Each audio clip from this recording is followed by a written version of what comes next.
Lyonesse, tome 2, La perle verte, de Jack Vance.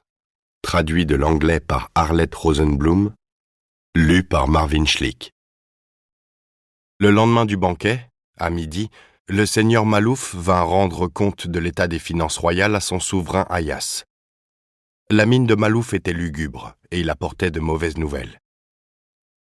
En raison de l'incursion en Oulfland du Sud, conjuguée avec le coût des constructions navales au chantier de la rivière Ondante, nos réserves monétaires ont été réduites à un niveau critique. Dit Ayas. Voilà qui n'est pas agréable à entendre. Il y a longtemps que j'ai donné des avertissements à ce sujet. Malouf parlait avec une sombre satisfaction. Maintenant, mes propos se vérifient. C'est bien possible.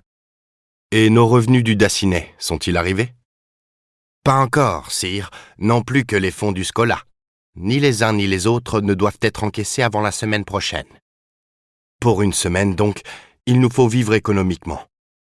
D'ici peu, du moins je l'espère, l'Oulfland du Sud subviendra à ses propres besoins.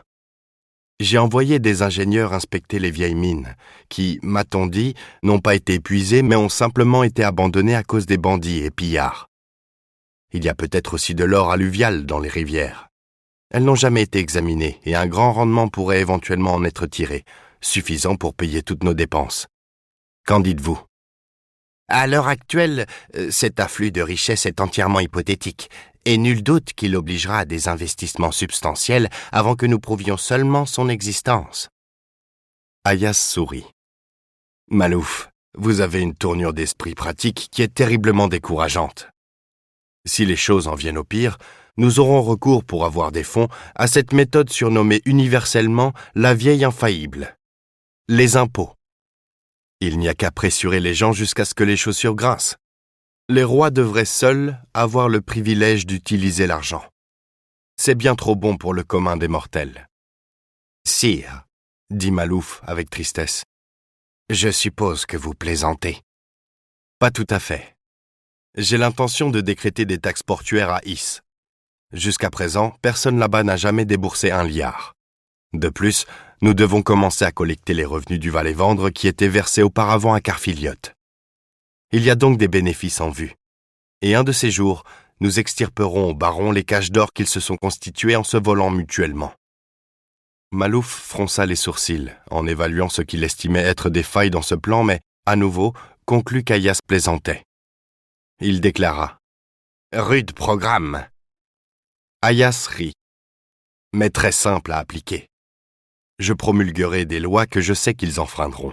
Je leur infligerai donc de lourdes amendes qu'ils devront payer, sinon ils seront expulsés et réduits à errer sur la lande. J'aimerais seulement pouvoir appliquer la même méthode au roi Casmir et à son navire de guerre clandestin, mais je crains qu'ils ne veuillent pas payer ces amendes. De stupeur, Malouf haussa les sourcils.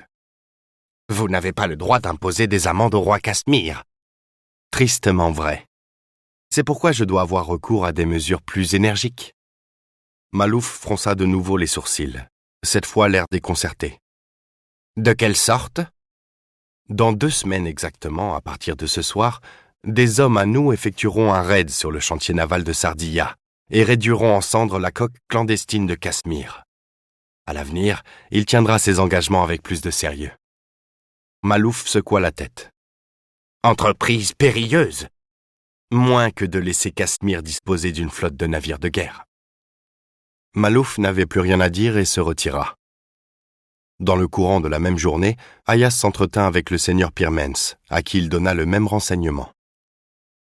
Plus tard encore, vers la fin de l'après-midi, Ayas mentionna négligemment en la double présence des seigneurs Witherwood et Sayentensifer que le raid sur Sardiya aurait lieu dans 10 jours exactement. Entre-temps, Sir Tristano avait affirmé à Foyry et à Langlark que l'expédition était prévue pour dans 20 jours, bien que ces 2 seigneurs ne fussent pas considérés comme suspects au premier chef. De bonne heure, le lendemain, Sir Tristano s'embarqua sans tarder pour Sardiya, au Cadousse, afin de découvrir laquelle des 3 indications susciterait en parade des mesures de protection. Finalement, Sir Tristano revint, épuisé par une rude chevauchée et une traversée du Lyre que le gros temps avait rendue pénible. Ayas et Yann écoutèrent son rapport avec grand intérêt. La 10e nuit, Aucune précaution particulière n'avait été prise.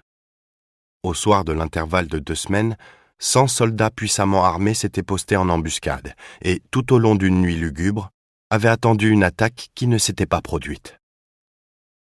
Pour compléter sa vérification, Tristano avait différé son départ jusqu'à ce que la 20e nuit se soit écoulée sans incident. Puis il était retourné aux Trois Cinés.